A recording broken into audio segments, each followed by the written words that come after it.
Grüß euch miteinander, liebe Zuschauerinnen und Zuschauer, liebe Zuhörerinnen und Zuhörer auf Spotify. Herzlich willkommen zu der Sendung «Zusammen im Zentrum». Ich freue mich wirklich extrem. Wir haben eigentlich einen Weltstar bei uns, Evelyn Binsack. Ich habe mal ein bisschen geschaut, was ihr alles gemacht habt. Das ist ja unglaublich, das Palmares. Aber zuerst möchte ich wissen, wo ihr ja heute Schatten habt, seid ihr mit dem Velo auf Bern gekommen, weil das könnte durchaus passen. Ja, ich würde jetzt sagen, im Sommer wäre ich mit dem Velo gekommen, aber jetzt da, so, wenn es schifft und grusig ist, ja, bin ich ins Auto hineingehockt. Tatsächlich. Aber der joggt 3-mal pro Woche, auch, wenn es so Strubwetter ist wie jetzt.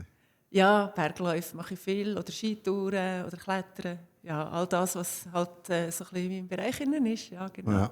Also 3-mal pro Woche stehen, glaube ich, bei diesem schlechten Wetter draussen. Also trainieren tue ich täglich.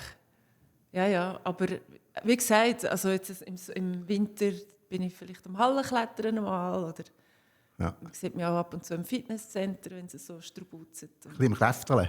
Wo geht ihr daher? Ja. Zu Meiringen? Ja, in Meiringen hat es ein kleines Fitnessstudio und dort mache ich einfach so, wie soll ich sagen, so ein bisschen Ersatztraining, wo man im Klettern Muskeln nicht so braucht. Aber ab Fassade beim Futterhaus seid ihr nicht rauf? Nein, aber im Messeturm, das Frankfurt. Das habe ich gelesen, ja. Ja. 1993, glaube ich, ist das 1996. Oder 96, ja. Genau. Und jetzt ist ja gerade wieder so etwas passiert, aber auf Netflix live übertragen, von einem, der da auf einen Turm rauf ist gegangen. Ich muss sagen, als Zuschauer habe ich immer ein schlechtes Gefühl, selbst im Zirkus, wenn irgendjemand ohne Trapez unterwegs ist. Ja. Ich denke, da bin ich ein bisschen voyeur, wenn es da jemand runterfällt und verunfallt. Dir selber, könnt ihr euch vorstellen, dass Netflix mal so eine Expedition überträgt?